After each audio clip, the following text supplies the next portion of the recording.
నమస్తే మిత్రులారా, నేను మీ శ్రీనివాస్ చౌహాన్ అడ్వకేట్. మిత్రులారా, గ్రామనక్షకి అలాగే టిఫన్కి మధ్య ఉన్న తేడా ఏంటి?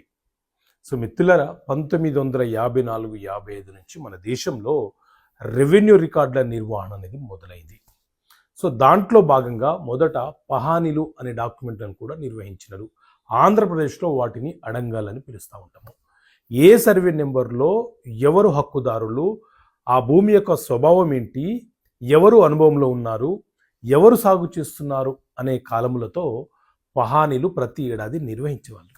అదేవిధంగా ప్రతి రెవెన్యూ గ్రామాన్ని ఒక పటం రూపంలో తీసుకురావాలని, ఒక నక్ష రూపంలో తీసుకురావాలని ఆ పటాన్ని సృష్టించినారు. దాన్నే విలేజ్ మ్యాప్ అని, గ్రామ నక్ష అని పిలుస్తుంటాము. అనంటే ఆ గ్రామములో ఎక్కడ శ్మశాన వాటికలు ఉన్నాయి, ఎక్కడ చెరువులు ఉన్నాయి, ఎక్కడ కాలువలు ఉన్నాయి, ఎటువైపు రోడ్ ఉంది, గ్రామనక్ష దారులు ఏ ఏ సర్వే నెంబర్లను కలుపుతుంది, ఆ దారులలో నడకదారి ఏది, ఎడ్లబండి దారి ఏది,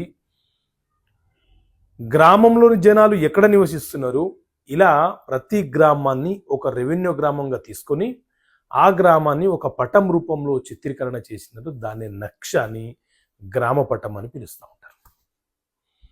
సో వాటిని ఆధారంగా చేసుకొని ఇప్పుడు ఎవరైనా మనకు దారి మూసివేస్తే గ్రామనక్ష అనే డాక్యుమెంట్ని ఆధారంగా చేసుకొని మనము దారి కోసము ఎంఆర్ఓ గారికి అప్లికేషన్ పెట్టుకోవచ్చు. అదేవిధంగా టిఫన్, దీన్ని ఎఫ్ఎంబి అని కూడా పిలుస్తూ ఉంటాం. టిఫన్ అంటే ఒక్కొక్క సర్వే నెంబర్కి సంబంధించిన భూమి యొక్క షేప్కు సంబంధించిన పటం ఆర్ పిక్చర్ అని పిలుస్తుంటాం. అంటే ఒక గ్రామంలో అనేక సర్వే నెంబర్లు ఉంటే ఒక సర్వే నెంబర్లో భూమి ఏ షేప్లో అయితే ఉందో ఆ షేపుని చిత్రీకరణ చేసినటువంటి రిజిస్టర్ని టిఫన్ అని, ఎఫ్ఎంబి అని పిలుస్తూ ఉంటాం.